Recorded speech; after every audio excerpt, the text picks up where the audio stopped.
আমার হায়াতের কসম, আমার ইমানের কসম, ওই আল্লাহর কসম করে বলছি যে আল্লাহর হাতে আমার জীবন। বর্তমান ফিলিস্তিনের যুদ্ধ শেষ হবে, ইমাম মাহাদি এসে যাবে। ইমাম মাহাদি আসার 9 বছর পরে, ইমাম মাহাদি আসার 9 বছর পরে ঈসা আলাইহিস সালাম আসবেন।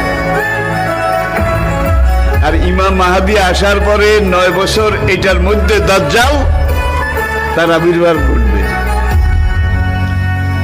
এমন সময় আমি আপনাদের সাথে কথা বলছি, হাদিসের ভাষ্য অনুযায়ী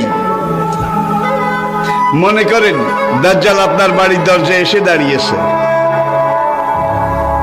এমন সময় আমি আপনাদের সামনে কথাগুলো বলছি, যেই সময় মনে করেন ইমাম মাহাদি আপনার ঘরের সামনে এসে দুয়ারে কড়া নাড়তেছে।